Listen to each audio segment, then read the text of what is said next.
विद्विषावहै। ॐ शान्तिः शान्तिः शान्तिः। ठीक है जी।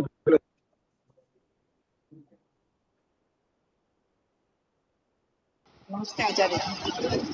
आज जैसे शुरुआत हुई तो आदर्श मेहता जी ने राखी के संबंध में ही बात शुरू कर दी। तो मेरे से पूछा गया कि आपकी बहन है, तो मैंने कहा नहीं। तो फिर इन्होंने कहा जिनकी बहन नहीं हो तो उनका क्या कार्यक्रम रहता है। और सरोज ने थोड़ा जवाब दे दिया है वैसे, और बिल्कुल सही जवाब दिया है, लेकिन ये अधूरा जवाब है अभी। नहीं नहीं, इसमें मैं देख रही थी वैदिक आधार पे रक्षा का मतलब क्या है। तो रक्षा का मतलब जिस भी रूप में हम किसी की रक्षा करें और उसमें हम अपने नियमों में बंध जाएं तो ये रक्षा बंधन कहलाता है। ऐसे इंटरनेट पे जैसे भी दे देते हैं वही पढ़ना पड़ेगा अब।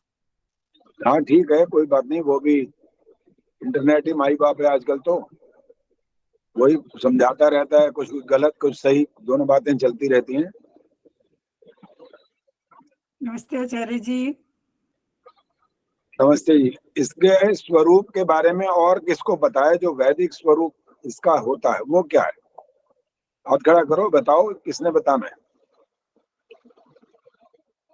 जी वैसे तो इसका वैदिक स्वरूप तो कहने में इससे होता है ना, ये जो गले में जिन वो पहनते हैं, जो क्या बोलते हैं,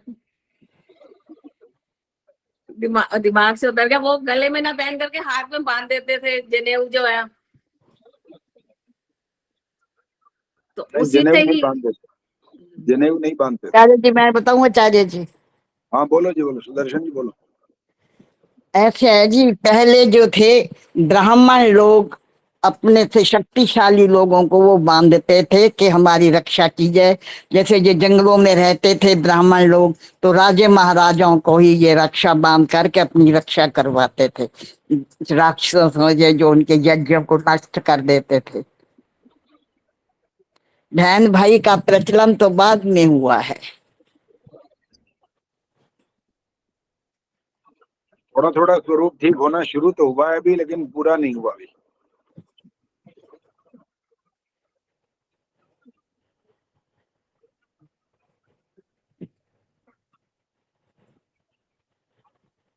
और कोई बताओ भाई, कौन बताएगा?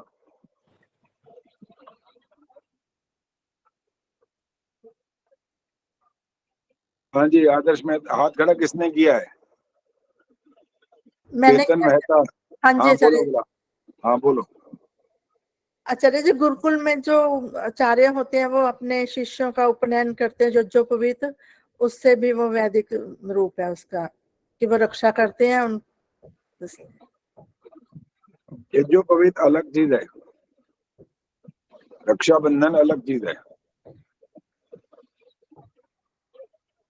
श्रावणी आता है ना, श्रावणी उपाकर्म, वहां होता है यज्ञोपवीत का संबंध। यहाँ पर रक्षाबंधन है तो ये अलग चीज है। हाँ जी प्रेमानंद जी बोलो। आचार्य जी, जब यज्ञ करते हैं तो उस समय पुरोहित अपने यजमान को और यजमान पुरोहित को बांधता है, ताकि वो एक दूसरे से बंधे रहते हैं। ये आपस में प्रण करते हैं, वादा करते हैं कि हम एक दूसरे से बंधे रहेंगे। यानी जो भी एक मिनट रुक यजमान जाओ, है। एक मिनट रुक जाओ। आपने क्या बोला? राखी कौन बांधता है, या रक्षा का सूत्र कौन बांधता है, किसको?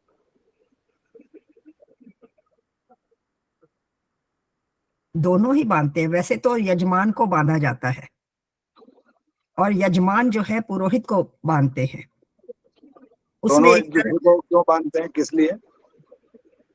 ये एक दूसरे से ये कहते हैं कि, अब मेरे को वर्ड्स अच्छी तरह नहीं बताने आ रहे, कि एक दूसरे से की रक्षा का, यानी जब पुरोहित को जो यजमान की रक्षा जो है वो पुरोहित करता है, और पुरोहित वादा करता है कि मैं तुम्हारी रक्षा करूंगा। इस तरह से ये रक्षा बंधन होता है कि जब भी तुम्हें किसी तरह की भी मुश्किल आएगी तो वो उसके पास, यजमान जो है पुरोहित के पास जाता है और वो उनको गाइडेंस देकर आगे बढ़ाता है।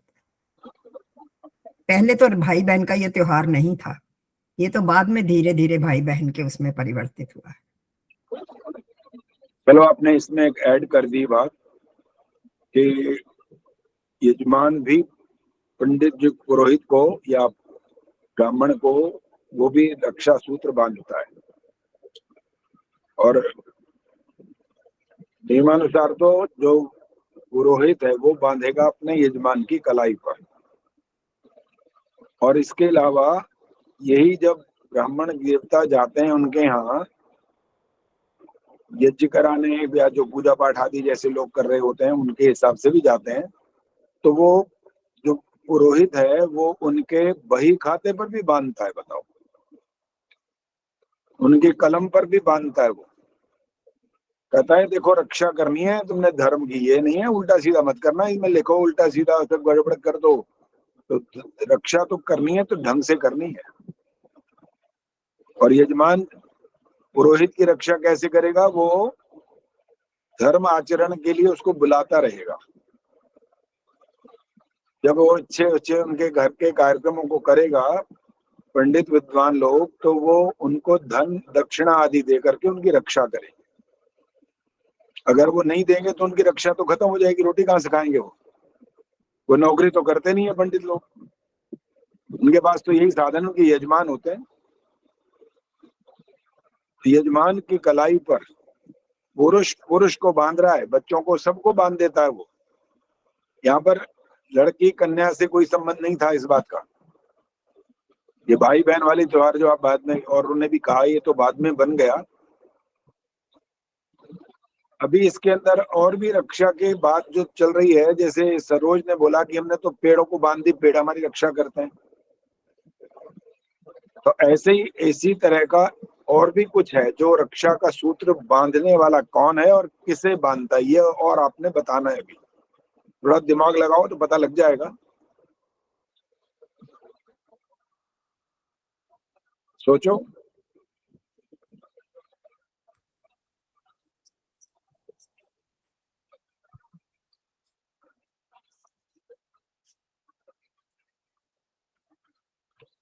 हाँ भाई, कोई हाथ खड़ा करो तो, दिखता ही कोई नहीं। गीता तिवारी, हाँ बोलो। पहले गीता तिवारी, उनके बाद गार्गी गुप्ता बोलेंगी। पहले गीता तिवारी बोलो। नमस्ते आचार्य जी। हाँ जी नमस्ते जी, बोलो।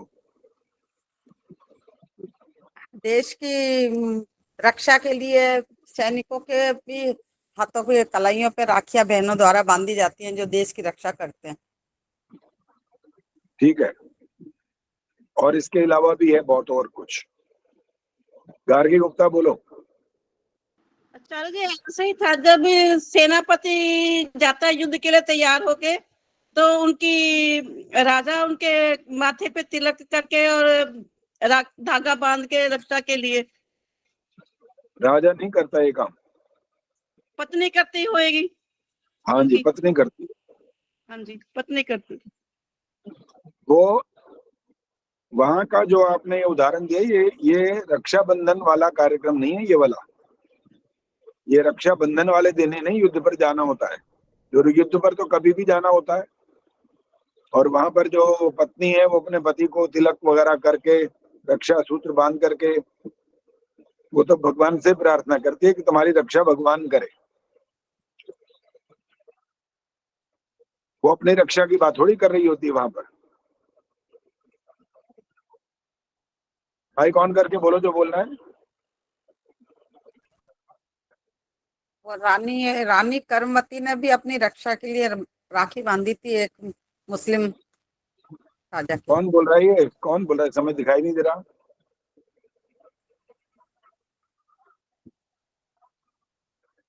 अरे बोलो भाई, डरो मत, बताओ, सामने तो आओ, कौन बोल रहा है?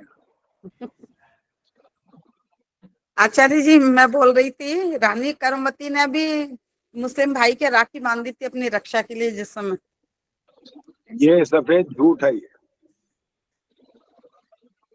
इतिहास ऐसा में। कुछ हुआ ही नहीं, ऐसा कुछ नहीं हुआ था। अच्छा। और नाम ही रानी कर्मवती है ही नहीं, कर्णावती है नाम।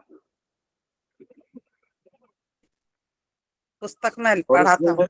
उसने जो हुमायूं को कहा जी था तब तक तो दूसरे इसे मुस्लिम ने आकर के आक्रमण कर दिया था, और इन्होंने तो जौहर कर लिया था। तो पता है जी जौहर समझते हो? जौहर, जी आग में कूदना। सती हो गई थी जी। हाँ, सती अलग चीज है। जौहर हाँ, जौहर बोलते हैं रानी आग में कूदते। जो अग्नि में कूद जाती हैं। बस अब किसी दूसरे पराये पुरुष के हाथ में नहीं आना, ये उनका बहुत बड़ा कदम होता है, बहुत बड़ी हिम्मत की बात होती है, मजाक नहीं होता ये। अपने सतीत्व की रक्षा करने का ये ढंग है उनका। राजस्थान में ही होता है ज्यादा अधिकांश। ये रानी करमवती नाम भी गलत चल पड़ा, और उसने हुमायूं को राखी भेजी, उसने आकर रक्षा भी करी। ये सब गड़बड़ है, कुछ नहीं है इसके अंदर। ये कहानी चली जरूर है लेकिन ये सत्य नहीं है। और जो बात थी किसी ने बताई नहीं अभी तक, रक्षा का सूत्र बांधने वाला कौन है और किसको बांध सकता है, मैं कैसे रक्षा बताऊं होती है? आचार्य जी, जो जो जरा सा ज्ञान है। हाँ बोलिए बोलिए। बोलिए।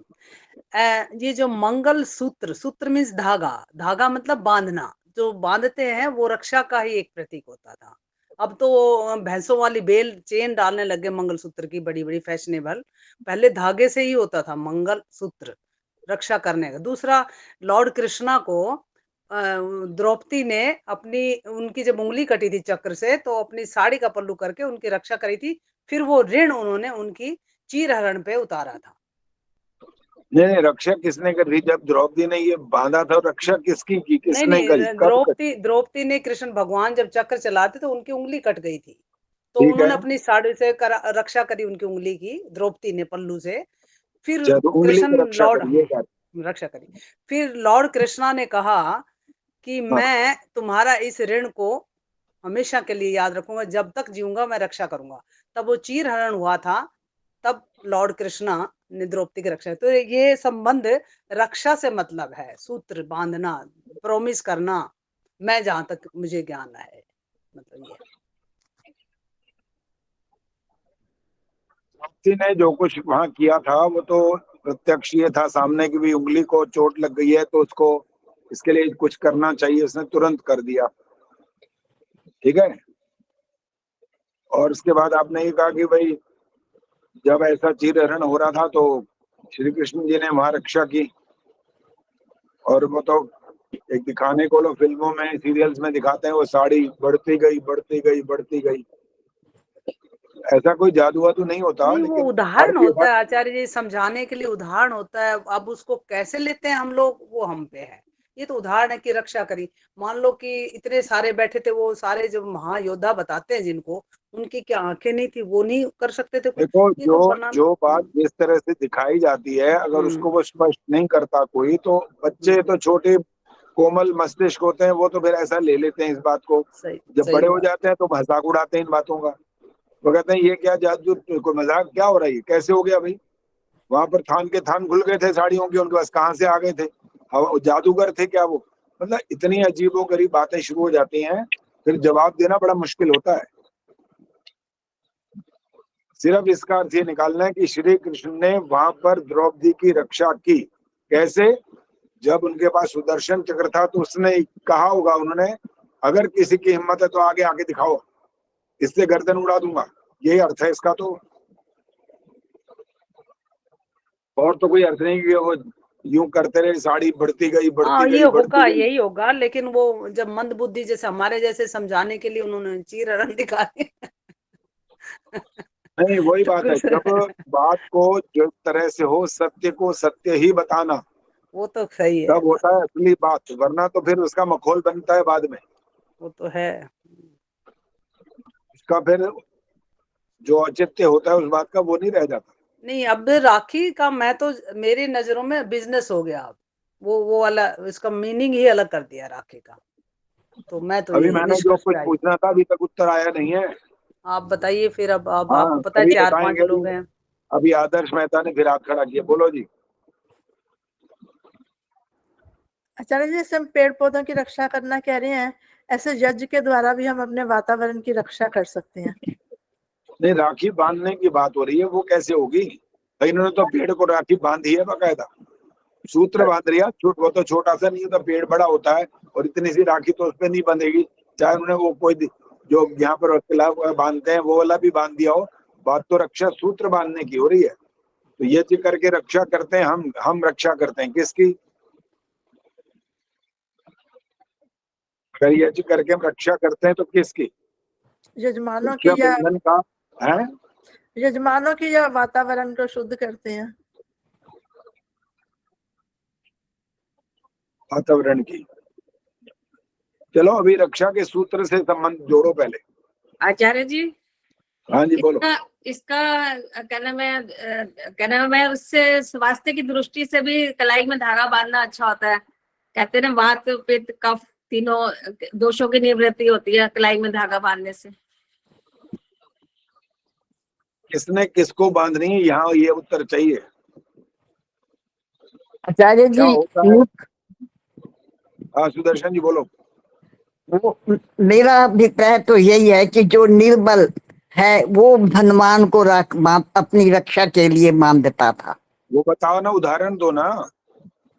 जैसे वे ब्राह्मण जो है वो राजा, सन्यासी लोग राजा को बांधते थे अपनी रक्षा के लिए। वो दोबारा नहीं, वो हो चुका। उसके अलावा की बात हो रही है ना अब तो, वो वाला दोबारा मत बोलो। चलो जी बताएं फिर, अब बोलो। आचार्य जी, गुरु को बांधनी चाहिए शिष्य के द्वारा, शिष्य के द्वारा गुरु को बांधनी चाहिए। फिर बोलो। गुरु को बांधनी चाहिए शिष्यों के द्वारा। ठीक है, चलो ये भी हो गया। और पति पत्नी भी आपस में बांध सकते हैं एक दूसरे को। सुनो तो अब मेरी बात सुन लो। देखो, अगर हम बल की बात करें, शक्ति की, तो पुरुष और स्त्री में से बलवान कौन होता है?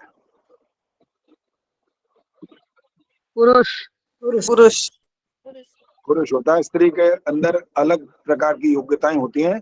वो पुरुष जैसी हद कद में, बलवान में, उसमें अंदर योग्यता में, इस मामले में वो उतनी योग्य नहीं होती। उसके अंदर अलग प्रकार की योग्यता है।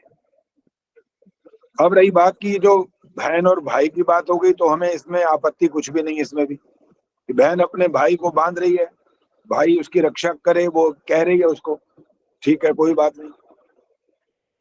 अब रही बात कि जो इतने बुजुर्ग हो जाते हैं, वो बुढ़िया अम्मा, वो अपने घर से चलकर दूर अपने भाई को राखी बांधने जाती है। क्या उद्देश्य है बताओ? वो रक्षा कर सकेगा? वो खुद ही लाठी लेके चल रहा है बेचारा भाई, 90 साल का, 80, 70, 75 कोई भी हो, चलो। वो बहन अपना ये वाला ही फर्ज निभाने की बात कर रही है कि भाई आज हमारा त्योहार आ गया, इसलिए तुम हमारी रक्षा करना। कैसे करेगा? पहला प्रश्न तो ये आएगा। बोलो, कर सकता है क्या? और रहता है वहां से 50 किलोमीटर दूर। जो मुसीबत आएगी तो रक्षा करेगा कैसे? पहले तो आचार्य जी, तो इसमें मतलब मैं एक बात कहना चाह रही थी। ऐसे नहीं, पहले हाथ खड़ा करो और बताओ, पूछो कौन बोलेगा। बोलो इंदिरा जी, बोलो आप क्या बोल। हाँ, मतलब ये इसमें ये संबंधों की रक्षा भी हम कह सकते हैं ना, कि एक संबंधों की रक्षा की, संबंध जो हमारे आपस में रिलेशन है। सिर्फ संबंधों की रक्षा नहीं है। संबंधों की रक्षा क्या इसी दिन होगी? बाकी आगे पीछे नहीं होती? फिर नहीं, आगे पीछे प्रतीक जिसको हम कहते हैं ना, हर एक चीज हम एक प्रतीक में भी करते हैं। तो संबंधों की रक्षा ये हम कहीं पर भी हो, दूर दूर भी हो, तो बहन भाई अपनी कोशिश करते हैं कि हम लोग मिले उस दिन, मतलब आपस में एक मिलने की जैसा संबंध। बाकी जो भाई बहन हैं, जो युवा हैं, या एक दूसरे को राखी बांधते हैं, या पंडित अपने यजमान की कलाई पर बांधता है, सिर्फ संबंधों की रक्षा कर रहा होता है। नहीं, वो तो चलो रक्षा के लिए आपने बुजुर्ग का पूछा ना, मैं बुजुर्ग के लिए कह रही थी, सिर्फ बुजुर्ग के लिए। बाकी तो देखो रक्षा की नहीं। अभी मैंने इसका उत्तर देना है ना असली। मैंने तो अभी ये बात अभी थोड़ी सी पहले लिंक रूप में बताई है। बस मैंने भी सिर्फ बुजुर्ग के रेफरेंस में ये बात बोली थी। बस ऐसा करना, उस तरह से अपने भाई के पास जाकर के रक्षा का सूत्र बांधने से, रक्षा की सूत्र बांधने से तो रक्षा वो कर नहीं पाता। अगर आपको केवल मात्र संबंध की बात करनी है तो आप फोन से संबंध साबित कर सकते हो और करते ही रहते हो। फिर बात तो प्रैक्टिकली, फिजिकली हो रही है, कैसे रक्षा करेगा वो? अब सुनो, इसका उत्तर सुनो। जो इतनी बूढ़ी हो गई है उसको बांधनी चाहिए अपने बेटे को। रक्षा आपका बेटा कर सकता है, आपका भाई नहीं कर सकता। वो तो इतना बुजुर्ग हो गया, चल नहीं सकता, तुम्हारी रक्षा करेगा कैसे? इस बात का संबंध रक्षा से है कि नहीं, पहले तो ही बताओ। जब संबंध रक्षा से है, रक्षा का सूत्र आप बांध रहे हो तो किस लिए? बाकायदा प्रैक्टिकल कर रहे हो आप, और प्रैक्टिकल कर रहे हो तो अपने बेटे की कलाई पर बांधो ना, ताकि वो आपकी रक्षा करे। आपको संबंध भी बनाना है तो यहाँ पर बना रहेगा ये वाला संबंध। आगे सुनो। अब वो एक बच्ची है बहुत छोटी सी, और उसका भाई तो उससे भी छोटा है। अब बताओ, ये छोटा से छोटा भाई जो भी 1 साल का नहीं, वो भी रक्षा कैसे करेगा? वो बहन ही रक्षा करेगी, बल्कि उसकी तो वो बड़ी है। तो इस समय क्या स्थिति है? रक्षा का सूत्र बांधना है। किसको बांधना है पता है? किसको? पिता को। अगर बड़ा भाई है तो ठीक हो गया, बात कोई दिक्कत नहीं है। लेकिन बड़ा भाई नहीं है तो रक्षा का सूत्र किसको बांधना चाहिए? अपने पिता को। वो बेटी अपने भाई को नहीं, अपने पिता को बांधे। बेशक जैसे आप ये करते रहते हो कि भाई त्योहार है, खुशी है, उत्साह है, उमंग है, ये है, वो बांधने को बांध दो उसकी कलाई पर, कोई बात नहीं।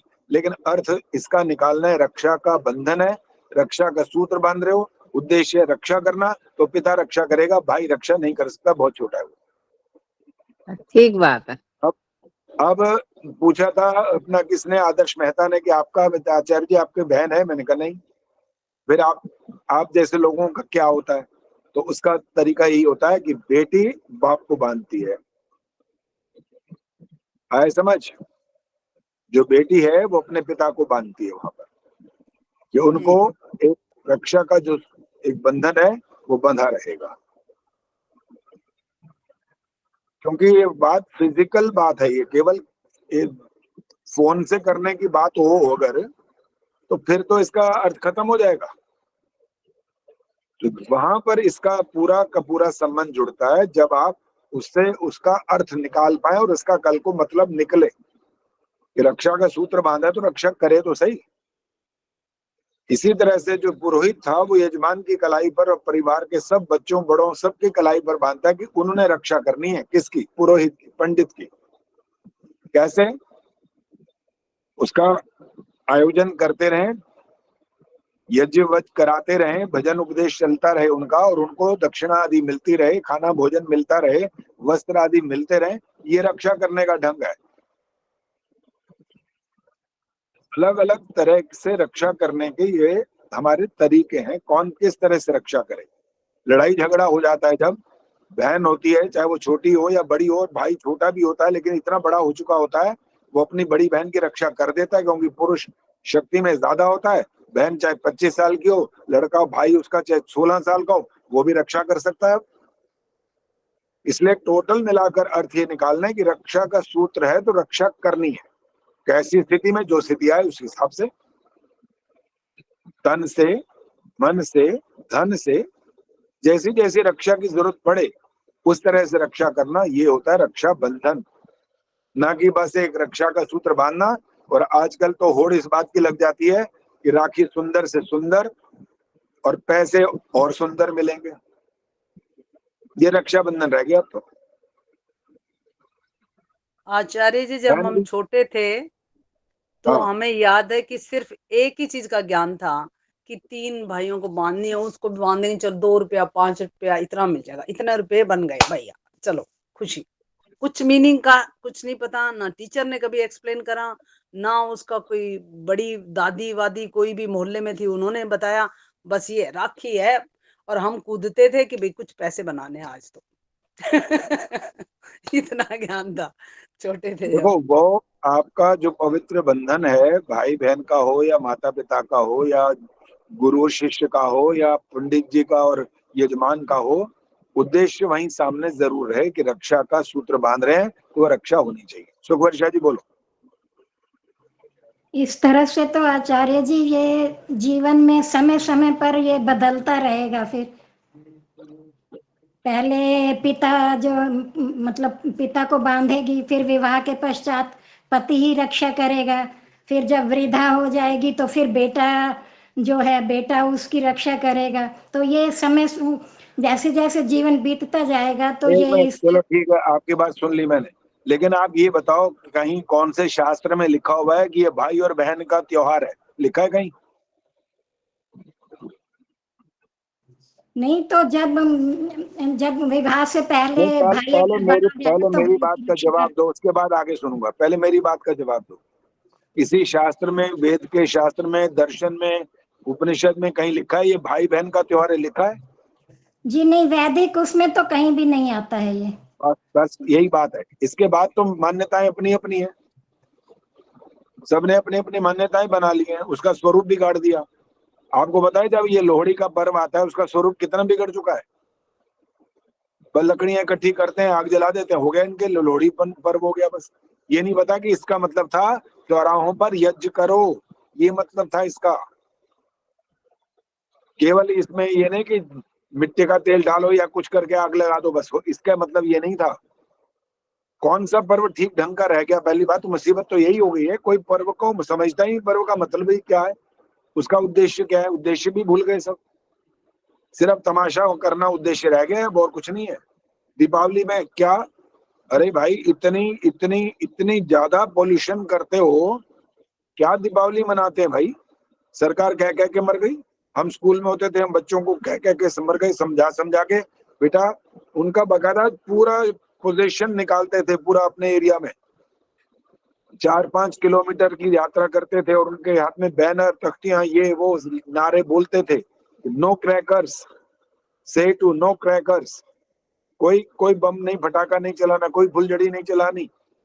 हवन करो, अगर कर सकते हो तो। हवन नहीं करना आता तो गायत्री मंत्र बोलो, आहुति डालो, अग्नि जलाओ, दीपक जलाओ, दीपक जलाओ, लेने की लाइटें लगा दो, बस लड़ियां जला दी, होगी तुम्हारी दिवाली। दीपक जलाना था, घी के दिए जले थे उस समय, और घी के दिए नहीं जला सकते तो सरसों के तेल के जलाओ कम से कम। और उससे क्या होता है, वातावरण शुद्ध हो जाता है, जो मच्छर मक्खी कीड़े मकोड़े होते हैं सब दूर चले जाते हैं, ये वातावरण तैयार होता था। ये था इसका उद्देश्य। क्या उद्देश्य बन गया सोचो तो सही।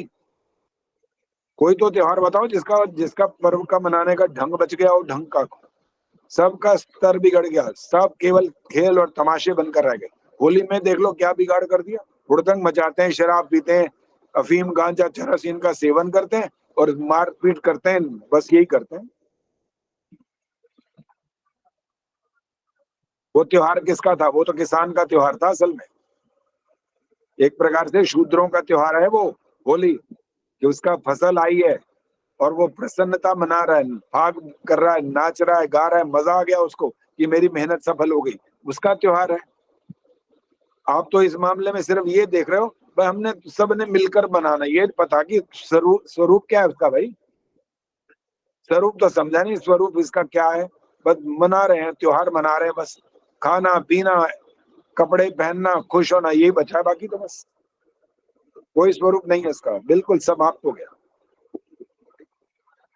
वास्तविक स्वरूप बोलो।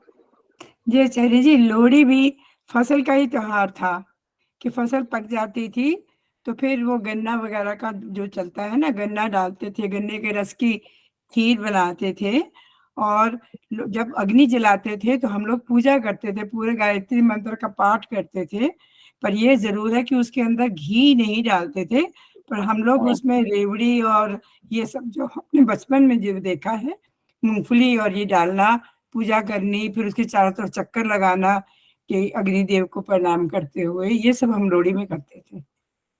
देखो ये जिनको तो थोड़ी बहुत पता है कि पर्व का मतलब महत्व होता क्या है, वो तो सही स्वरूप से आज भी मना लेते हैं, और जिनको नहीं पता, ना पहले पता था, उनका तो खेल तमाशा ही है। पर पर्व क्या है, उनका उद्देश्य तो सिर्फ ये है कि सब लोगों के साथ मिलकर के भाई खुशियां मनानी है।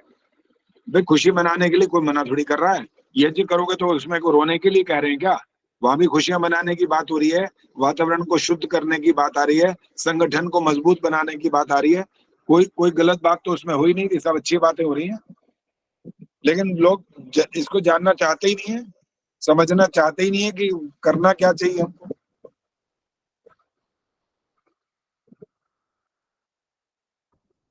तो इसलिए जो भी त्योहार हो उसका सही स्वरूप बनाकर उसको मनाना ये आर्यों का कर्तव्य होता है। बाकी लोग कैसे करते हैं उसके हम ज्यादा ठेका नहीं ले सकते। समझाने बुझाने का तो आज जमाना ही खत्म हो गया, कौन समझाए और कैसे समझाए किसी को। वो यूं कहता है और कल भाई साहब अपना काम करो, हमें पता है कि मैं क्या करना है, ये स्थिति हो गई है तो क्या समझाओगे बताओ। प्रयास करने में बुराई नहीं है, प्रयास करना चाहो कर सकते हो, लेकिन कोई सुनने को तैयार हो तब ना। आचार्य जी, हाँ जी जैसे बोलो। 4 वर्ण है तो ऐसे ही 4 त्योहार है हमारे वैदिक, तो उसी हिसाब से। बिल्कुल यही तो है चारों वर्णों के। रक्षाबंधन ब्राह्मणों का है, और जो आपका ये विजयदशमी आ रही है ये क्षत्रियों का, दीपावली वैश्यों का और होली शूद्रों का। 4 वर्ण है बिल्कुल, इसमें अलग कोई वर्ण और होता ही नहीं है, इसी में बटे हुए सारे के सारे। जो सेवा कार्य करते हैं वो शूद्र कोटि में, जो विद्या के क्षेत्र में काम करते हैं वो ब्राह्मण के रूप में, जो रक्षा के क्षेत्र में कार्य करते हैं वो क्षत्रिय हैं, और जो व्यापार और देश की उन्नति के लिए उद्योग धंधे लगाते हैं वो वैश्य हैं। इसके अलावा और कौन सा काम बचा। सबको अपने अपने वर्ण के अनुसार, और वर्ण की व्यवस्था की भी बात जब करते हैं तो लोगों को ये भी समझ नहीं आती। यही समझ आता है कि मैं तो पंडित का लड़का हूं जी, मैं ब्राह्मण हूं। काम क्या करता है भाई, काम करता है उसकी दुकान है जूते की। अब तुम व्यापारी हो, तुम तो वैश्य हो गए, तुम ब्राह्मण कहाँ रहे। जन्मना जायते शूद्रः, ये है इसका संदेश। जन्म से सारे के सारे शूद्र होते हैं, कोई ब्राह्मण क्षत्रिय वैश्य शूद्र नहीं होता, सब शूद्र होते हैं, सब के सब। विद्या विहीन जो है वो शूद्र है, जिसमें विद्या नहीं है, ज्ञान नहीं है, शिक्षा जिसके पास नहीं वो शूद्र है। इसलिए समझना पड़ता है हर चीज को कि क्या कैसा किसका कर्तव्य बनता है, वो क्या काम कर रहा है, उसको उस तरह से मानना, और वही उसका वर्ण निश्चित करता है। चलो जी, आज के त्योहार की तो बात हो गई। अब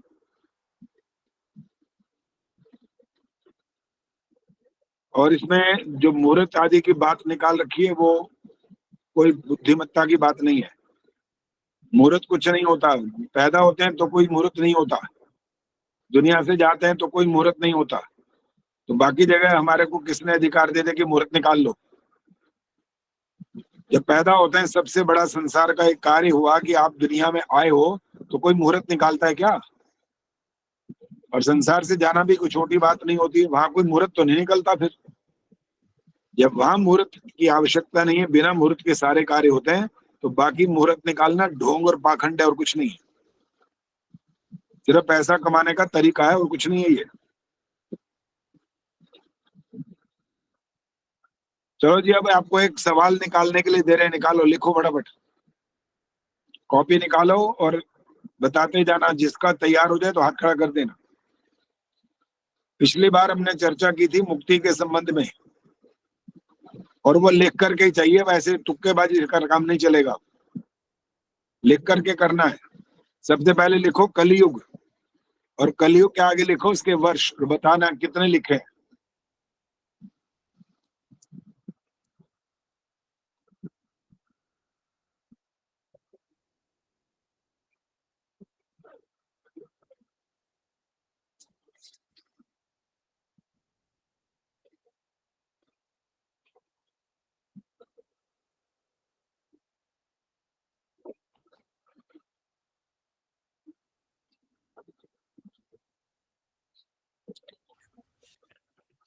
आचार्य जी प्लीज एक बार और बोल दीजिए।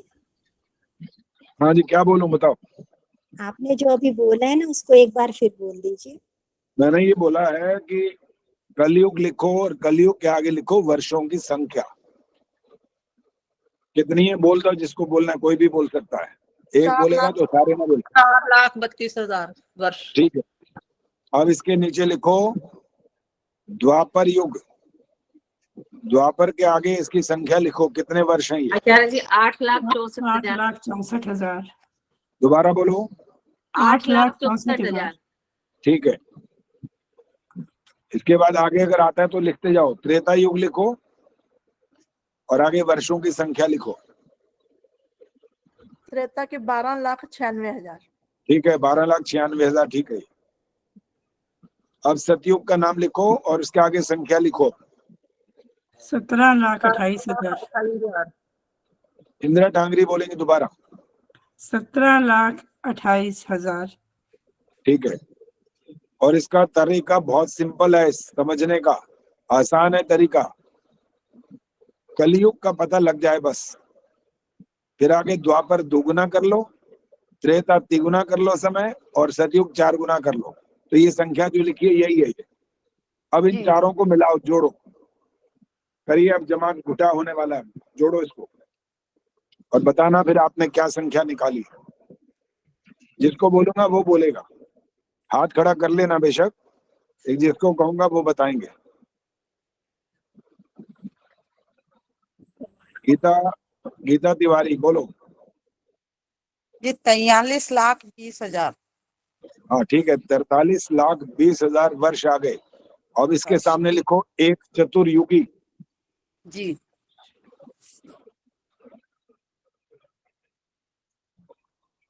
अब एक चतुर्युगी जो संख्या हमारे सामने आ गई, अब 71 से इसको गुणा करना पड़ेगा।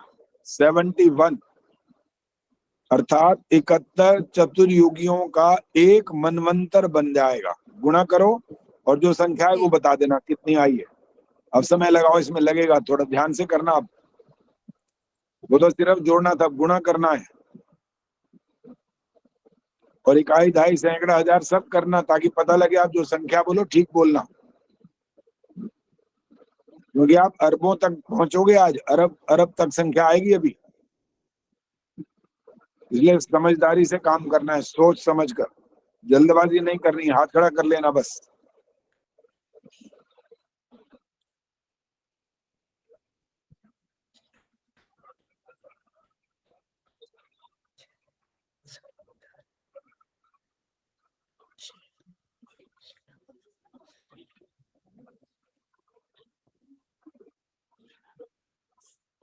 हाँ जी, किसका हाथ खड़ा है? जी लिखा आ रहा है, पता ही नहीं लग रहा। अच्छा, गार्गी गुप्ता बोलो। आचार्य जी ये 30,67,20,000। 30 करोड़ आगे 67,000, 67,20,000। हाँ ठीक है। ये 30 करोड़ 67,20,000 वर्ष आ गए। और इसका मतलब क्या निकला? एक मनवंतर बोला गया इसको। इसका नाम है मनवंतर। और अब 14 मनवंतर से इसको गुणा करेंगे। इसको 14 से गुणा कर दीजिए अब।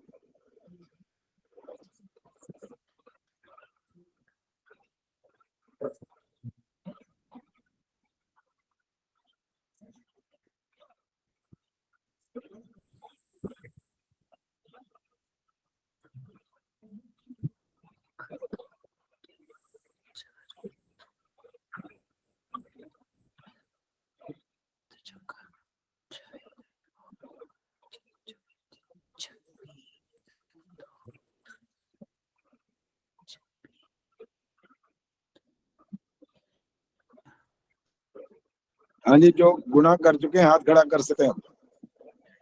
प्रेमान जी बोलो। 42,93,88,000।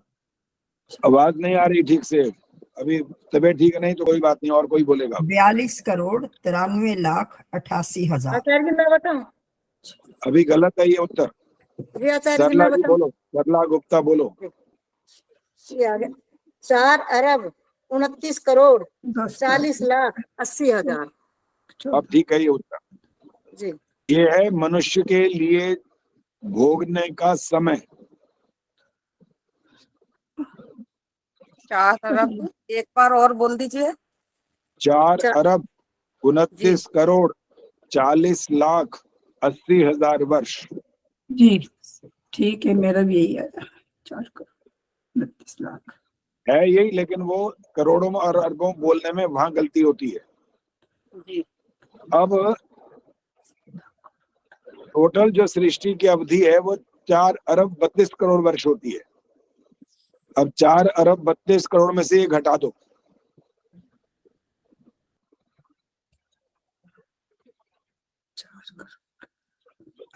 और ठीक से संख्या बोलनी है, हाथ खड़ा करना। आचार्य जी 4 करोड़ 32 4 अरब 32 करोड़ वर्ष में से 4 29 40 80 ये कम कर दो। जो भी उत्तर आया था, जो मनुष्य का भोग काल है वो वाला समय इसमें से लेस करो, और इसके बाद जो संख्या आ रही है वो बताओ। जी बोल के नहीं करना, माइक इसमें से 8 में 2 9 करना, 10 में से 2 करना, चलिए इसमें से 9 में से 4 गया 5 3 4 11 में से 9 गया 2 4 इकाई दहाई सैकड़ा 1000 10,000 लाख। आचार्य जी क्या लेस करना है, कौन सा लेस करना है? 2 करोड़ 59,20,000। आचार्य जी मैं बताऊं, 2 करोड़ 59,20,000।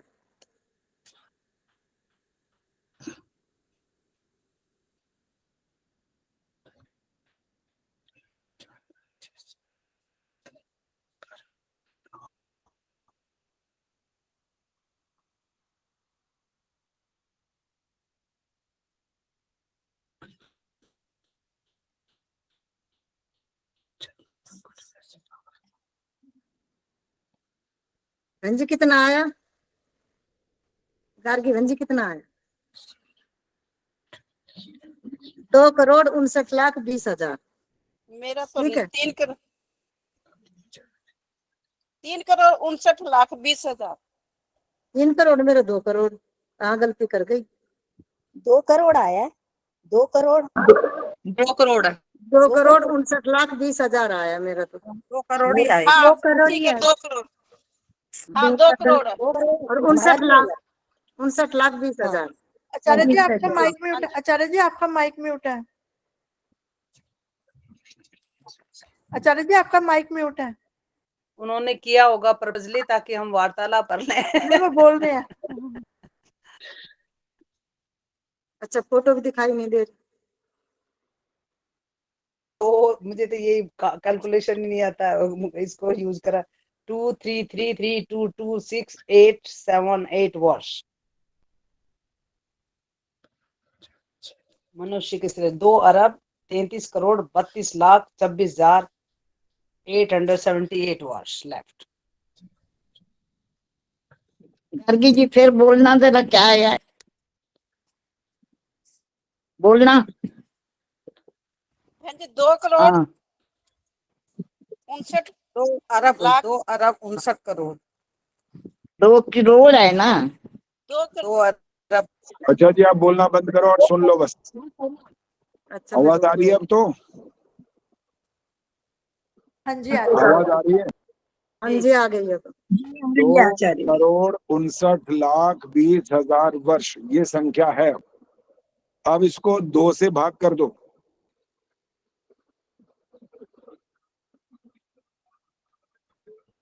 और अब इसका जो जवाब है वो बताना है, हाथ खड़ा करना।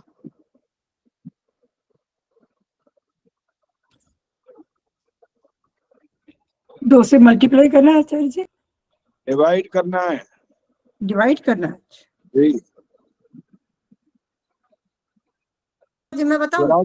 स्वराज गुप्ता बताएंगे कि 2 से डिवाइड क्यों करना है। अच्छा जी हो तो गया।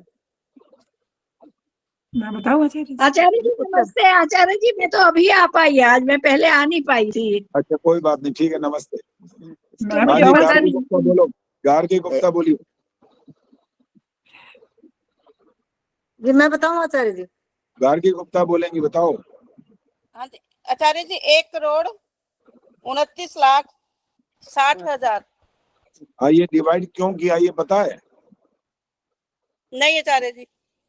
शिक्षा जी बताओ। आचार्य जी ये प्रलय काल और उत्पत्ति काल जो दोनों है वो दोनों। बिल्कुल ठीक। ये आधा आधा जो इसमें है, पहले सृष्टि उत्पत्ति के लिए है और दूसरा सृष्टि के विनाश का जब स्थिति आती है तो इतना समय लगता है। और इसलिए जो भोग का काल है मनुष्य के लिए 4,29,40,80,000 वर्ष रहता है। लेकिन पिछली बार हमने ये बात चर्चा कर ली थी कि मुक्त आत्माओं को इससे नहीं लेना देना होता, उनके लिए पूरा समय होता है, पूरा। उनके लिए समय जो बनने और बिगड़ने का, उनको इससे कोई मतलब नहीं होता, क्योंकि सृष्टियां एक जगह नहीं है, बहुत करोड़ों पता नहीं कहाँ कहाँ चल रही हैं। और अब चांद पर तो क्या क्या मिल रहा है, ये हमारे लिए कुछ सुखद बनने वाला है। जो कुछ कहा गया वेद शास्त्र में, वो लग रहा है कि संभावना उसकी दिखाई दे जाएगी।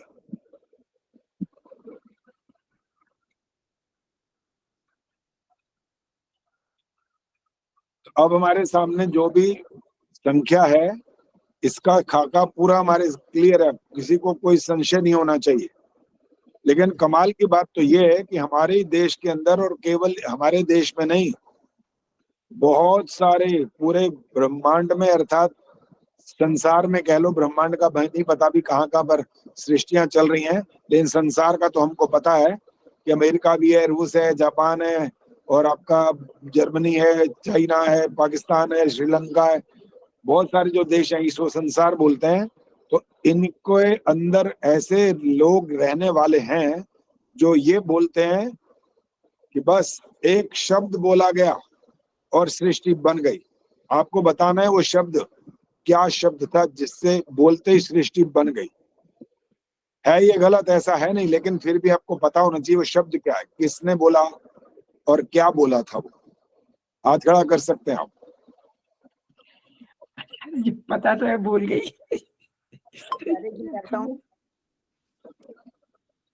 अगर पता हो तो हाथ तब खड़ा करना है, बोलना नहीं है माइक ऑन करके। शिक्षा शर्मा जी ने हाथ खड़ा किया, बोलो जी।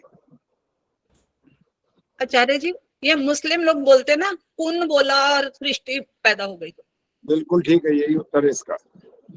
ग में छोटा ऊ और न, कुन, बस इतना बोला जिसका मतलब है हो जा या बन जा। बस यूं बोला, खुदा ने यूं बोला बन जा और बन गई बस। आचार्य जी, तो बिग बैंग क्या चीज है? वो बिग बैंग जो बोलते हैं, बिग बैंग थ्योरी एक। बिग बैंग तो थ्योरी है साइंटिस्ट की। अच्छा, वो बिग बैंग कितने वर्षों तक होता रहा और क्या होता रहा, क्या विस्फोट होते रहे, कैसे धरती अलग हो गई, सूरज का टुकड़ा थी और धीरे धीरे गर्म से ठंडी हुई, बहुत सारी थ्योरी है। वो थ्योरी नजदीक तो है, वो थ्योरी नजदीक तो है वेदों के, लेकिन फिर भी वो परफेक्ट नहीं है, क्योंकि उनका कहना ये है कि अपने आप सब कुछ होता है, ये बिग बैंग अपने आप होता है, उनकी थ्योरी ये है। और हमारी थ्योरी है कि बिना चेतन शक्ति के कार्य अपने आप हो नहीं सकता। सूर्य को आप और मैं नहीं चला सकते। रोज सुबह समय से उदय होता है, समय से अस्त होता है, एक नियम व्यवस्था चल रही है, तो इसका अर्थ निकल आता है व्यवस्थापक है। दिखे ना दिखे से क्या लेना देना है? आपकी आत्मा दिख रही है क्या मेरे को, या मेरी आत्मा आपको दिख रही है? नहीं दिख रही, फिर भी तो माने बैठे हम कि आत्मा होती है। तो दिखाई देना कोई आवश्यक नहीं है, उसके अंदर बुद्धि का प्रयोग करके समझना जरूरी होता है बस, कि इसका असली पीछे कारण क्या है। इसलिए साइंटिस्ट की थ्योरी जो है वो अधूरी है, वो परफेक्ट नहीं है। उनकी कहानी तो अमीबा से शुरुआत हो जाती है, एक सेल वाला प्राणी, दो सेल वाला प्राणी, और सेल बढ़ते गए, बड़ा होता गया, परिवर्तन होता गया, ये बन गया, वो बन गया, और बंदर से आप बन गए। बताओ, ये थ्योरी है उनकी। दिवाला निकला हुआ अकल का, तो ये तो ऐसा लग रहा है कर्म फिलॉसफी खत्म। ये वाली बात मान लेना, कर्म फिलॉसफी खत्म, कोई अर्थ नहीं बचेगा कर्म करने का। मतलब क्या निकला, इससे दूसरा प्राणी अपने आप बनेगा, उससे दूसरा प्राणी अपने आप बनेगा, तो कौन सा पाप और कौन सा पुण्य, बारी बारी से परिवर्तन होता ही जाएगा, होता ही जाएगा। कमाल हो गया फिर तो। फिर सारी की सारी जो वैदिक थ्योरी बेकार हो जाएगी, कोई अर्थ नहीं निकलेगा।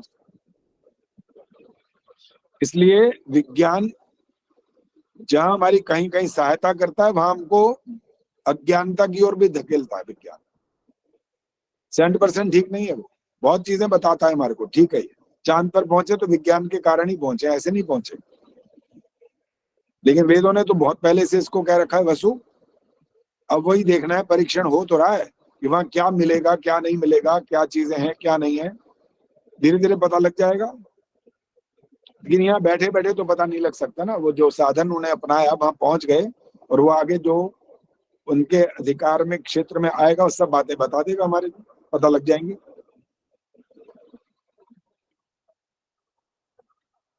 तो कुन कहने मात्र से सृष्टि नहीं बन सकती, और इतना कहने मान से, इसका उल्टा करने से सृष्टि खत्म नहीं हो सकती।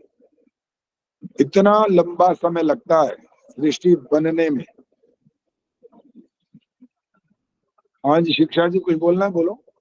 हाँ जी आचार्य जी। आचार्य जी, एक चतुर्युगी जितने वर्ष की है 43 लाख 20 हजार वर्ष। हाँ जी। तो आचार्य जी, जो सृष्टि का काल आया वो एक 1000 चतुर्युगी का एक सृष्टि काल आ गया। 3 चतुर्युगियां हमारी उत्पत्ति काल की, और जो 3 है वो उसकी प्रलय काल की। हाँ जी, उसको मैं कैलकुलेट करके देख रही थी कि एक चतुर्युगी को जब मैंने 3 से इंटू किया, मल्टीप्लाई किया, तो वही फिगर आई ना। हाँ जी, वही फिगर आई, बिल्कुल आई। ठीक है जी। बाकायदा पूरा का पूरा विज्ञान है ये वाला जो हम बात कर रहे हैं यहाँ पर, पूरा मैथमेटिक है पूरा का पूरा। और आज तो संसार में वैदिक गणित को पूजा जा रहा है, वैदिक गणित की मान्यता बन रही है, बढ़ती जा रही है। और कंप्यूटर जिसको साइंस के माध्यम से हम सब समझते हैं वो बहुत काम कर रहा है। उसके अंदर पूछा गया कि सबसे उपयुक्त भाषा कौन सी है आपके लिए, तो जवाब मिला संस्कृत। एक एक मात्रा, एक एक शब्द बिल्कुल उसके लिए उपयोगी है। तो इन बातों से बहुत कुछ ये सिद्ध हो रहा है कि विज्ञान जो बात कहता है वो अपने दृष्टि से ठीक कह रहा है, लेकिन जब तुलना करेंगे वेद के ज्ञान से तो थोड़ा सा वो पीछे रह जाएगा। कितना कितना वो हमको सही रास्ता दिखा सकता है, डिपेंड करता है। विज्ञान की बात बता रहा हूं मैं आपको। देखो विज्ञान ने क्या क्या परिवर्तन किया। एक दिन था जब ये बोलते थे साइंटिस्ट, सबसे छोटा टुकड़ा एटम, और उसके बाद परिवर्तन आया। एटम के बाद इन्होंने कहा इलेक्ट्रॉन, न्यूट्रॉन, प्रोटॉन, बदलता जा रहा है। लेकिन वेद ने तो कभी नहीं बदला अपना शब्द। उन्हें तो एक बार कह दिया, वही का वही चल रहा है। परमाणु, परम अणु, अर्थात जिसका और अंश या टुकड़ा हो ही नहीं सकता वो। और कल आने वाले कल में ये साइंस प्रोटॉन को कुछ और भी नाम दे दे कि ये हमने और प्रयास किया तो ये टुकड़ा बन गया। बना सकते हैं वो, कोई बड़ी बात नहीं इसमें। लेकिन हम वेद की बात जब कर रहे हैं तो वो ज्ञान ईश्वर का है, वो कभी अपने ज्ञान में परिवर्तन नहीं कर सकता, क्योंकि वो कैसा है, ओम पूर्णमदः पूर्णमिदम, ऐसा है वो, परफेक्ट है वो, परफेक्ट। इतने से भी जरा सी भी रत्ती भर भी उसमें अज्ञानता या विद्या की या शिक्षा की बात नहीं आ सकती है। हम तो ज्ञानवान बनते रहते हैं, कभी ज्ञान ज्यादा भी हो जाता है, कभी और कम भी हो जाता है, ऐसी बात नहीं है। चोट चाट लग जाए तो सारा का सारा भूल जाता है। फिल्मों में तो बहुत दिखाते रहते हैं, उसकी स्मृति चली गई थी, याददाश्त चली गई है। जो इतना बड़ा प्रोफेसर था, वो फिल्म तो फिल्म होती है, नकली करते हैं सब कुछ, चलो, लेकिन जीवन वास्तव में भी ऐसा कभी कभी होता है कि चोट लग गई दिमाग में, स्मृति गायब, पहचान बंद, नहीं पहचानता अपने अपनों को भी नहीं पहचानता, जिंदा जरूर है बस, क्योंकि आत्मा नहीं निकला ना अभी। चोट लग गई, किसी नस को दब गई, कुछ फट गई, कुछ भी हो गया, बस उसकी वो स्मृति वृत्ति खत्म। लेकिन बाकी काम चल रहा है, देख भी रहा है, वो खा भी रहा है, पी भी रहा है, सुन रहा है, सब कुछ कर रहा है, लेकिन याददाश्त खत्म हो गई। हमारे ज्ञान में वृद्धि भी होती है और ह्रास भी होता है, लेकिन ईश्वर के ज्ञान में कोई वृद्धि नहीं होती, कोई ह्रास नहीं होता। वो कैसा होता है, उसका ज्ञान परिपूर्ण, कभी कम नहीं हो सकता, वो परफेक्ट जिसको बोलते हैं वैसा होता है। और किसी ने कुछ पूछना है तो इस संबंध में पूछ सकता है अभी।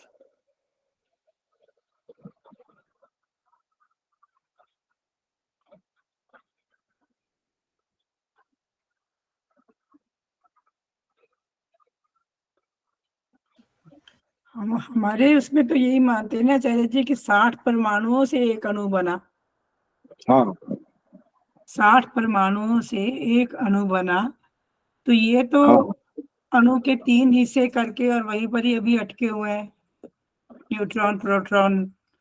और तो इनके बस की इतनी, इनके पास ऐसे इंस्ट्रूमेंट ही नहीं है। और इंस्ट्रूमेंट बनेंगे किन चीजों से? इन 5 तत्वों से मिलकर ही बनेंगे कुछ ना कुछ। और 5 तत्व कितने सूक्ष्मता तक चले जाते हैं वो, तो कहां से बना लेंगे? ये नहीं बना सकते, इनके पास सामर्थ्य नहीं है। अगर कभी कभी बच्चों की बात जो वो बोल रहे होते हैं, कहते हैं इंसान ने तो बड़ा खुराफात हो गया, करता है ये कर सकता है, ये तो पूरी धरती को नष्ट कर सकता है। अरे कर लो नष्ट। क्या कर लोगे नष्ट? बताओ क्या, कितना? क्या सारे ग्रह सब नष्ट कर दोगे? सब नहीं कर सकते, बहुत कुछ कर सकते हैं, ये बात ठीक है। क्योंकि खोपड़ी में उल्टा दिमाग आ गया तो कुछ भी कर सकता है इंसान, बहुत कुछ कर सकता है, लेकिन सब कुछ नहीं कर सकता ये। और सब कुछ नहीं कर सकता में यही है कि वो उन परमाणुओं के वहां तक नहीं जा सकता है, वहां तक किसकी दौड़ नहीं लग सकती है। सीमित शक्ति है, सीमित काम कर सकता है, बस ये। बोलो जी, शिक्षा जी बोलो। आचार्य जी, इन्हीं दिनों में पढ़ा था, जैसे अभी स्पेस में गए हैं, तो ज्ञान से ऊंचा विज्ञान और विज्ञान से ऊपर वाला जो ज्ञान है उसको प्रज्ञान का नाम दिया गया है। ये ज्ञान की स्थितियां है, क्या है ये शब्द प्रज्ञान? प्रज्ञान हमारे मनुष्य के लिए है। ये मनुष्य की बुद्धि का जब बहुत जबरदस्त विकास हो जाता है, वो अपने पर संयम कर लेता है, तब उसको प्रज्ञान प्राप्त, ऐसी बुद्धि प्राप्त हो जाती है। प्रज्ञा बुद्धि सुना है कि नहीं? प्रज्ञा, वही प्रज्ञा से तो प्रज्ञान है। मेधा बुद्धि भी सुना होगा। ओम याम मेधाम देवगणा पितरश्चोपासते। तो हैं बुद्धि के सारे स्वरूप। धीरे धीरे विकास होते होते और अच्छी बुद्धि हो जाती है। मैंने कल एक देखा वीडियो। आचार्य जी, प्रज्ञान जो है वो उससे भी ऊंचा है रुक जाओ, पहले बात पूरी करने दो। जब कल मैंने एक देखा गुरुकुल का, आर्य समाज का गुरुकुल, वहां पर कन्याओं को ऐसा दिखाया गया कि उनकी आंखों पर पहले रखा गया कपास, रुई, कॉटन, फिर उसको कपड़े से बांधा गया और उसके बाद उनको कहा गया कि आप पढ़ो। उन्होंने कहा हम पढ़ सकते हैं, तब उन्होंने अखबार पढ़ के दिखाया, मैंने देखा है। ये इतना बड़ा अभ्यास है, अपनी बुद्धि पर संयम है, ये अपने मन पर पूरा कंट्रोल है ये।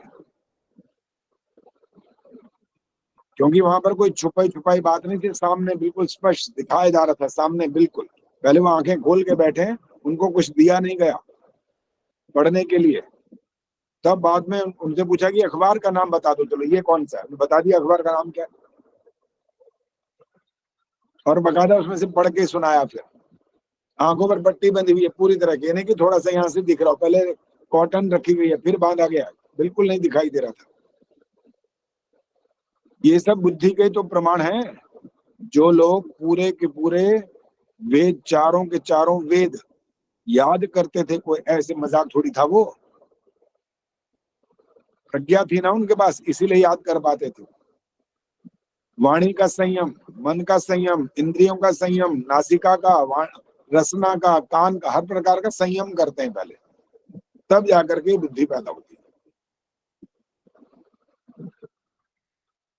और आजकल के जमाने में तो जो हो रहा है देखो, फिल्मों में क्या क्या दिखा रहे हैं, कैसे दिखाते हैं, बेवकूफ बनाने की कोशिश करते हैं और अपने अपने मान्यताएं बोलते रहते हैं वो। और कितना स्पष्ट इतना बोलते हैं कि भाई बहन सामने बैठे फिल्म देखने जाएं अगर, तो वो तो सुन भी नहीं पाए कि क्या क्या बोल रहे हैं, तो क्या क्या दिखा रहे हैं। बड़ा अजीबोगरीब है संसार ये। तो आचार्य जी, स्वामी विरजानंद जी के पास भी तो ऐसा ही ज्ञान होगा ना, क्योंकि प्रज्ञा बिल्कुल यही था जी। और अभी इस समय जो स्वामी राम भद्राचार्य जी हैं, उन्होंने कितनी पुस्तकें लिखी हैं, और राम मंदिर के लिए जो केस उन्होंने जीता है, वो भी इसी बल पे ही जीता है कि नेतृत्व उनके जो भौतिक है वो तो है नहीं। हाँ, वो तो है नहीं उनके पास। शक्ति है, वही उनको स्मरण करने में सहायता देती है। जो अपने इन इंद्रियों पर संयम कर लेता है वो प्राप्त कर सकता है। पता है क्या कहा गया? योगी बैठा बैठा यहाँ से चांद को छू सकता है, ये कहा गया है। अब इस चांद को छूने का अर्थ क्या है, बस ये समझना पड़ेगा। वो इतना लंबा नहीं हो सकता, मर जाएगा। ऐसा लंबा कैसे हो जाएगा भाई? लाखों किलोमीटर लंबा हो जाएगा कोई? कैसे? और सांस कहाँ लेगा आगे? सांस उसकी कैसे दृष्टि लेगा? इतनी हो जाए, उसकी दृष्टि इतनी बड़ी हो जाएगी कि वो चांद तक हाँ, हो रही वो गतिविधियों को देख सकेगा। मन से पहुंचता है वहां पर, मन से।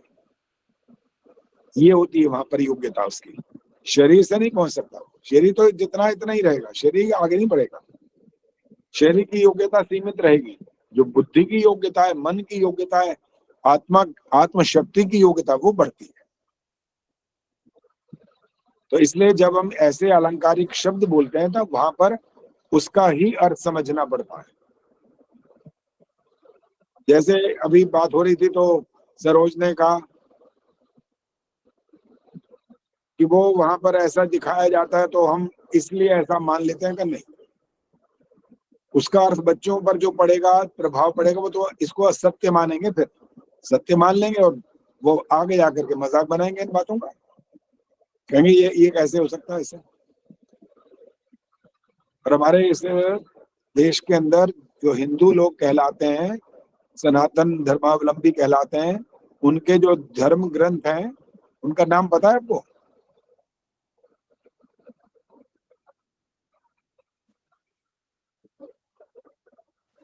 इंदिरा जी बोलो। इंदिरा आहूजा। वैसे तो वेद है, लेकिन वो लोग तो भागवत और पुराणों को मानते हैं जी। उनके ग्रंथ हैं पुराण, भागवत पुराण। और वो पुराण अगर आप पढ़ लेंगे ना तो आप पढ़ नहीं सकते असल में। ज्ञान विज्ञान से तो कोसों दूर है वो, बहुत दूर है। हाँ, उसमें कथाएं भी इतनी अजीब अजीब है ना। मैंने संभव जो शब्द है ना, संभव, इसका उल्टा करना पड़ेगा। असंभव है वो सारी बातें, संभव ही नहीं है। जी मैं एक आपसे बात पूछूं? बोलो। अब जैसे यही मतलब, हाँ, ये मैं पुराण की, जैसे ना गली मोहल्ले में कोई कराता है तो जाना पड़ता है ना, सोसाइटी में हम लोग रहते हैं तो उसमें ना वो बड़ी कथा को लेके बड़ी चर्चा करते हैं। वो उसका नारायण बेटा था, उसका, उसने बेटे का नाम, और हर जगह मैंने यही कथा सुनी है। मुझे ये समझ नहीं आती बिल्कुल। उनसे पूछो तो वो उनके हिसाब से तो फिर हम नास्तिक हैं। वो तो अंत में कथा यहाँ समाप्त होती है कि नारायण नारायण पुकार रहा है बोला, और हाँ, वो तो उन्होंने बेटा समझ लिया, लो जी इसकी मुक्ति करो। हाँ, ये तो मेरे को कि भगवान ने समझा मुझे पुकार रहा है। तो मैं यही, मेरे मन में भी ये विचार आता था कि भाई या तो भगवान इतना मतलब ना समझ है कि उसको समझ नहीं आया कि ये बेटे को पुकार रहा है या मुझे पुकार रहा है। मतलब वो बड़ी चर्चा करते हैं स्टोरी की। ये जो अंतमति सो गति है ना, ये गलत है। अंतमति कैसे हो जाएगी? मजाक है क्या? एक बंदा तो क्या कर रहा है, सुनो इसमें भी कितना, क्या कहूं, मरा मरा मरा मरा मरा कर रहा है वो, और भगवान जी समझ रहे हैं राम राम राम बोल रहा है। बताओ, अब बताओ, इंसान तो समझ रहा है कि ये क्या बोल रहा है और भगवान नहीं समझ रहे। क्या, अब क्या बोले इसको, बताओ। और उसका भी कैरेक्टर पूरा व्यभिचारी बताते हैं कि पूरा वो व्यभिचारी था और मतलब स्त्री पर स्त्री गमन करता था, लेकिन बस उसने बाद में नारायण को, मतलब ये स्टोरी बड़ी चर्चा से सुनाते हैं कि तुम्हें मोक्ष मिल जाएगा। वो यही मैंने सुनी है हर जगह स्टोरी जाके। मुझे भी बड़ी समझ नहीं आती है बात। आपसे आज पूछती हूँ, एक बार चर्चा करती हूँ। इसलिए देखो, अभी मैंने कल परसों या कुछ 2-4 दिन पहले डाला था उसको, लिखा, उसमें लिखा था कि अगर अपना हम कल्याण चाहते हैं ना तो ऋषिकृत ग्रंथों को पढ़ो। दुनिया के पास इतनी योग्यता नहीं है, वो तुम्हें फंसा देगी कि ना कहीं ना कहीं। उनको तो ये बुद्धि है ही नहीं उनके पास कि आपका मार्ग प्रशस्त करके दिखा दे। वो नहीं कर सकते। उनका स्वार्थ बीच में आ जाता है, इसलिए वो स्वार्थी होकर के अज्ञानता की तरफ ले जाएंगे आपको। इसलिए जहां पर स्वार्थ नहीं होगा ना, वो ऋषि लोग होते हैं, निस्वार्थ। वो जब आपको बताएंगे मार्ग, वो है आपका मार्ग। नान्या पंथा विद्यते न, और कोई रास्ता नहीं है। उस रास्ते पर चलने का मतलब होता है कि आप लक्ष्य के नजदीक पहुंच जाएंगे।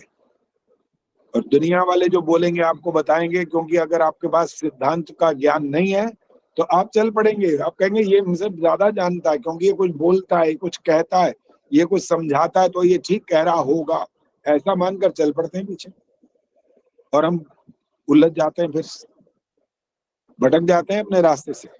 इसलिए कहा ऋषिकृत ग्रंथों को पढ़ना जरूरी होता है, पहले बाद में पढ़ने चाहिए। ये जो बाकियों के ग्रंथ है ना, मैं उनका नाम नहीं बोल सकता यहाँ पर, क्योंकि आप भी कहते हैं ना सोसाइटी में रहते हैं तो हम थोड़ा मजबूर हो जाते हैं, तो हम भी इतना खुल्लम खुल्ला ये बातें नहीं बोल सकते यहाँ पर कि कौन कौन इतने बड़े बड़े कहलाने को बड़े बड़े विद्वान कहलाए वो, लेकिन उनके पास सिद्धांत नाम की चीज ही नहीं थी।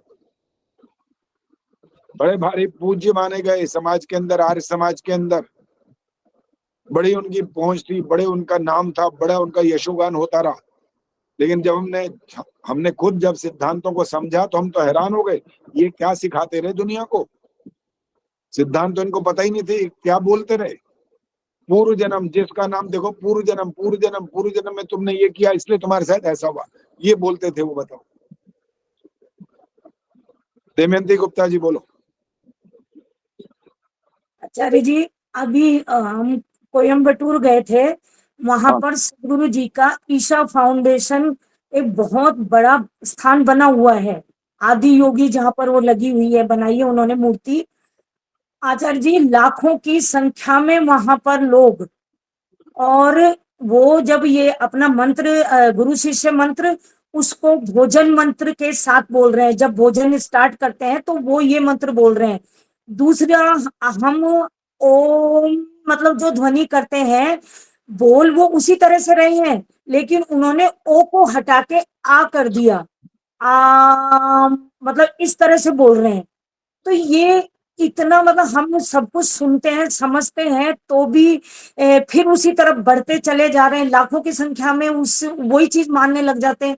तो ये इन गुरुओं का पता नहीं क्या प्रभाव इस तरह का लोगों पे पड़ता है कि क्यों ये इतने अंधविश्वास में फंस जाते हैं। शुरू से सुनते आ रहे हैं कि ओम होता है, फिर उसको आम बोल रहे हैं। तो अब हम जैसे लोगों को तो बड़ी तकलीफ होती है ये सब चीजें देख के कि ऐसा क्यों हो रहा है। हम जो शुद्ध हमारा ज्ञान है उसको ना समझ के, और ये जो बाद में चली हुई चीजें हैं वहां हम भाग रहे हैं। अब इसी तरह भागवत कथाओं में अच्छा हजारों चलो की देखो संख्या में देखो, ठीक है, सारी बात ठीक है आपकी। मैं एक छोटी सी बात पूछ रहा हूँ, पहले भी वैसे कई बार कही है, उससे रिलेटेड बात भी है। जब कक्षा होती है ना, छोटी सी कक्षा, वहां भीड़ होती है बहुत। वहां करना क्या होता है, वहां तो खेल तमाशा हो रहा होता है, और क्या होता है, खिलौनों से खिलाते रहते हैं बस।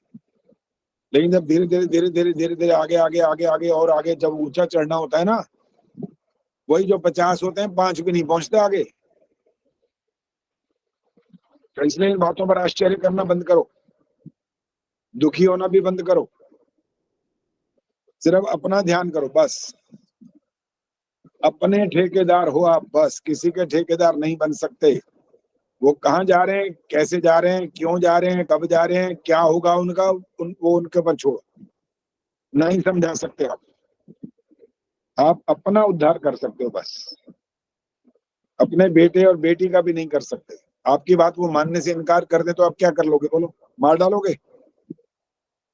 यही तो कहोगे, ठीक है बेटा जैसी तेरी इच्छा, तू जान, तेरा काम जाने, अंत में यही बोलोगे और कुछ नहीं कर सकते इसके बाद। इसलिए उचित ये होता है कि अपने बारे में हमें चिंतन मुख्य रूप से करना होता है, कोई किसी का नहीं। ये झूठे नाते हैं, नातों का क्या। ये फिल्म का गाना है बकायदा, उपकार फिल्म का है। कसमें वादे प्यार वफा सब बातें हैं, बातों का क्या। कोई किसी का नहीं, ये झूठे वादे नाते हैं, नातों का क्या। बड़े अच्छे अच्छे गाने भी बने, संतोष आनंद का लिखा हुआ गाना ही। तो ये कुछ कुछ हमें जो संसार में गलत फलत दिखता रहता है ना, तो उसकी ज्यादा चिंता न करें, उस पर ध्यान मत दीजिए, अपना काम ज्यादा करिए बस। अगर आप दर्शनीय स्थान के रूप में जाते हो तो कोई आपत्ति नहीं, दर्शनीय स्थान देख सकते हो, लेकिन अगर वहां पर मन झुक गया उस तरफ तो आप रास्ता भटक जाओगे बस। ये इसका तरीका है। अजी अब समय नहीं है, हम समाप्त कर रहे हैं। शांति पाठ होगा, और शांति पाठ आज कौन करवाएगा, हाथ खड़ा करो। चलो शिक्षा शर्मा जी आप ही करो। ओम द्यौ शांतिरंतरिक्षं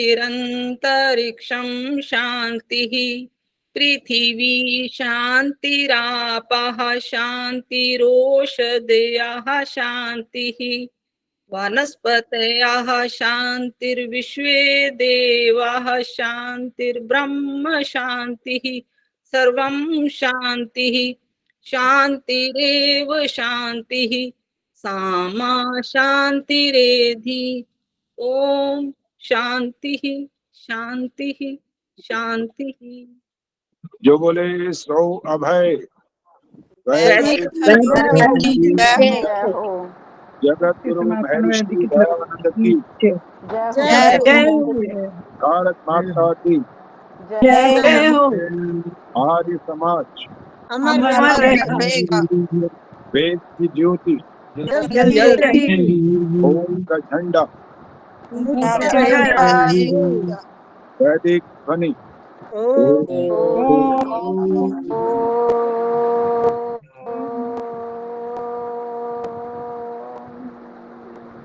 वैदिक अभिवादन